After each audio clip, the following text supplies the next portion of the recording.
శ్రీ విష్ణు రూపాయ నమ శివాయ. శ్రీ హరిహర ఆస్ట్రో యూట్యూబ్ ఛానల్కి మీ అందరికీ స్వాగతం. ఈరోజు వీడియోలో అతి ముఖ్యమైన టాపిక్ గురించి డిస్కస్ చేద్దాం. రిఫ్లెక్షన్ ఆఫ్ ప్లానెట్స్ అంటే ఒక గ్రహం చూస్తున్నది అనే దాని గురించి. ఓకే, దీంట్లో ఏముందంటే ఎందుకు ఇది ఎంత ఇంపార్టెంట్ అంటే ఒక గ్రహం చూస్తుంది ఓకే, బట్ ఎంతవరకు చూస్తుంది అనేది చాలా ముఖ్యం. డిగ్రీ పరంగా చూడడం ఇంకా సూక్ష్మంగా చూడాల్సిన ఒక పాయింట్. ఓకే, ఇప్పుడు 9 గ్రహాల్లో రాహు కేతువులు లైట్ని అంటే చూడరు. చూడడం అంటే ఏంటంటే యాక్చువల్గా సూర్యుడి నుంచి అంటే సూర్యుడి నుంచి వచ్చే లైట్ని వీళ్ళు రిఫ్లెక్ట్ చేయడం, రిఫ్లెక్షనే యాక్చువల్గా చూస్తున్నారు అని మనకి అస్ట్రాలజీలో ఉన్న ఒక కాన్సెప్ట్.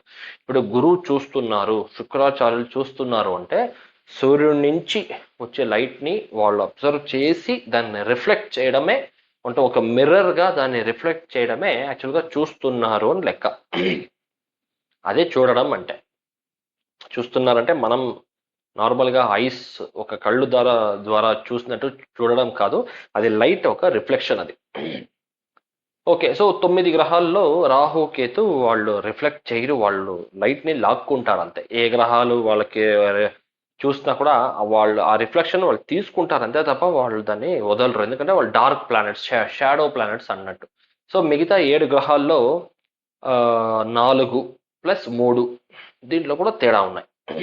ఫస్ట్ 4 తర్వాత 3 ఏంటంటే సూర్యుడు, చంద్రుడు, శుక్రాచార్యులు, బుధుడు, వీళ్ళు తన ఉన్న చోటు నుంచి ఆపోజిట్ ఏడో ఇల్లుని మాత్రమే చూస్తారు, అంటే 7th హౌస్ని ఆపోజిట్లో ఉన్న ఇల్లు మాత్రమే చూస్తారు అన్నట్టు లెక్క. మిగతా ముగ్గురు బృహస్పతి, జూపిటర్, కుజుడు, మార్స్, శని, సాటర్న్, వీళ్ళ ముగ్గురికి తన ఆపోజిట్ ఏడో ఇల్లు మాత్రమే కాకుండా మిగతా 2 ఇళ్ళలు చూసే ఒక కెపాసిటీ కూడా ఉంది. దాన్ని చూద్దాం. ఓకే, ఫస్ట్ సూర్యుడే లైట్ ఆయనే జనరేట్ చేస్తారు కాబట్టి ఆయన 7వ ఇంటి మాత్రమే చూస్తున్నట్టే లెక్క. బట్ ఏంటంటే ఆయన ఫుల్ 30 డిగ్రీస్, ఓకే 30 డిగ్రీస్ చూస్తారు. అంటే ఇప్పుడు ఈ డిగ్రీ ఏంటంటే ఇప్పుడు మన జాతకం అనేది ఒక బాక్స్ లాగా ఉంటుంది. యాక్చువల్గా అది బాక్స్ కాదు, అది ఒక ఫుల్ సర్కిల్ అన్నమాట. ఫుల్ సర్కిల్ అంటే 360 డిగ్రీస్, 360 డిగ్రీల సర్కిల్లో ఒక్కొక్క ఇల్లు 30 డిగ్రీలు. సో 12 × 30 360. అంటే మేషరాశి 30 డిగ్రీలు, వృషభ రాశి 30 డిగ్రీలు, మిథున రాశి 30, 30, 30, 30 వచ్చి కుంభరాశి 30, మీనరాశి 30. అంటే మొత్తం 360 డిగ్రీ ఒక సర్కిల్, ఒక రౌండ్ అన్నమాట అది లెక్క. సో ఇందులో 30 డిగ్రీస్ ఒక్కొక్క ఇల్లు కాబట్టి సూర్యుడు తన ఏ చోట్ల ఉన్నారో అక్కడి నుంచి ఆపోజిట్లో ఉన్న ఒక రాశి ఇల్లుని 30 డిగ్రీస్ చూసేంత కెపాసిటీ ఉన్నది సూర్యునికి. మొత్తం 30 డిగ్రీస్.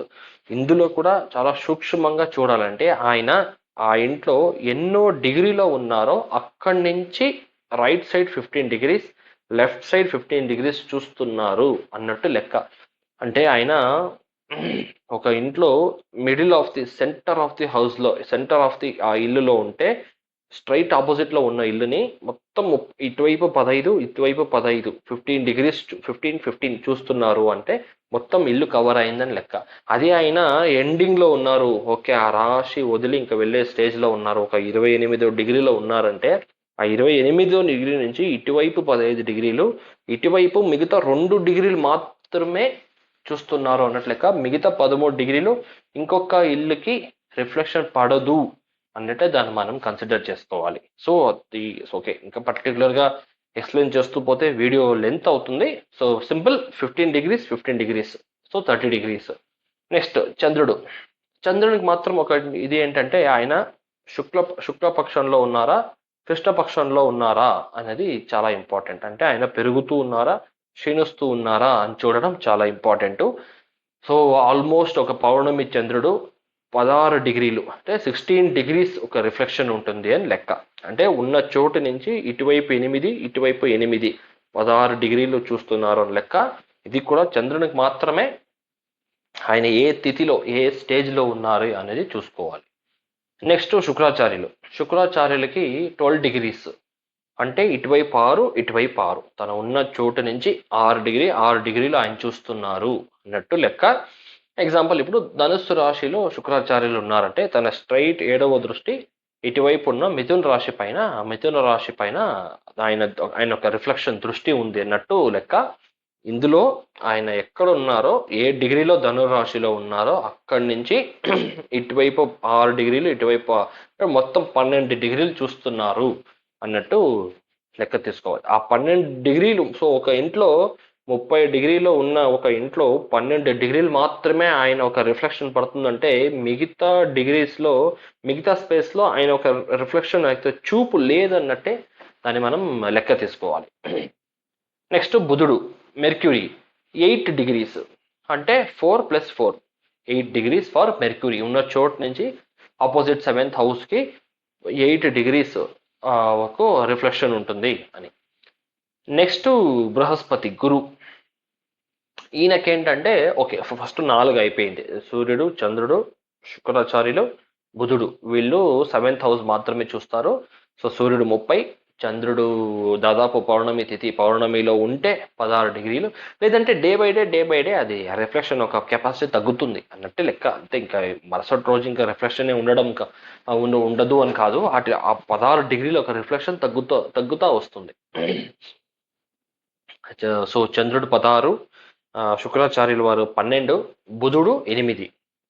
ఈయన 7వ ఇంటిని మాత్రమే చూస్తారు. నెక్స్ట్ బృహస్పతి, ఈయనకి బై డిఫాల్ట్ 7వ ఇల్లు, అది కాకుండా స్పెషల్గా 5వ ఇంటి దృష్టి ప్లస్ 9వ ఇంటిని కూడా చూసే ఒక కెపాసిటీ బృహస్పతికి ఉంది. 5, 7, 9.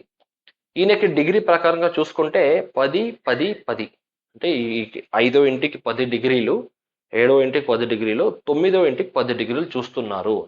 సో అంటే 10 డిగ్రీలు అంటే ఉన్న పొజిషన్ నుంచి 5, 5 అట్లా. సో 3 ప్లేసెస్ కూడా 10, 10, 10 అంటే ఇక్కడ ఉన్న పాయింట్ నుంచి ఈ 5 ఇంటికి 5+5, ఇక్కడికి 5+5, ఇక్కడికి 5+5 అన్నట్టు లెక్క తీసుకోవాలి ఫర్ జూపిటర్ 10 డిగ్రీస్. నెక్స్ట్ కుజుడు, ఆయన ఉన్న చోటు నుంచి ఆపోజిట్ 7th హౌస్, అది బై డిఫాల్ట్. అది కాకుండా 4వ ఇల్లు ప్లస్ 8వ ఇల్లు. ఈయన ఒక డిగ్రీ రిఫ్లెక్షన్ వచ్చి 6 డిగ్రీస్, అంటే 3+3, 4వ ఇంటికి 6 డిగ్రీలు, 7వ ఇంటికి 6 డిగ్రీలు, 8వ ఇంటికి 6 డిగ్రీలు మాత్రమే కుజుడు చూస్తున్నారు, మార్స్ చూస్తున్నారు అని లెక్క. సో మొత్తం 30 డిగ్రీల్లో 6 డిగ్రీలు మాత్రమే కుజుడి ఒక రిఫ్లెక్షన్ పడుతుంది. సో మిగిలిన 24 డిగ్రీస్లో కుజుడిని ఒక చూపు ఆర్ రిఫ్లెక్షన్ లేదు అన్నట్టే లెక్క. ఇది position of the planet. Next మన లాస్ట్ శని గారు, అంటే సాటర్న్. ఈయనకి బై డిఫాల్ట్ 7th హౌస్, అది కాకుండా స్పెషల్గా 3వ ఇంటికి ప్లస్ 10వ ఇంటికి దృష్టి. అంటే తను ఉన్న చోటు నుంచి 3వ ఇల్లు, బై డిఫాల్ట్ 7వ ఇల్లు ప్లస్ 10th హౌస్. డిగ్రీ పరంగా చూసుకుంటే ఫార్చునేట్లీ ఓన్లీ 3 డిగ్రీస్, 3 డిగ్రీలు మాత్రమే శని, అంటే దాదాపు ఒక నక్షత్ర పాదం మాత్రమే శని చూస్తున్నారు అన్నట్టు లెక్క. అంటే దాంట్లో కూడా 1.5 డిగ్రీస్ ఇటువైపు, 1.5 డిగ్రీస్ ఇటువైపు మాత్రమే 3వ ఇంటికి, 7వ ఇంటికి, 10వ ఇంటికి శని చూస్తున్నారు. అంటే సో ఇప్పుడు ఆగస్టు 2026 ప్రకారం శని ఇప్పుడు మీనరాశిలో ఉన్నారు.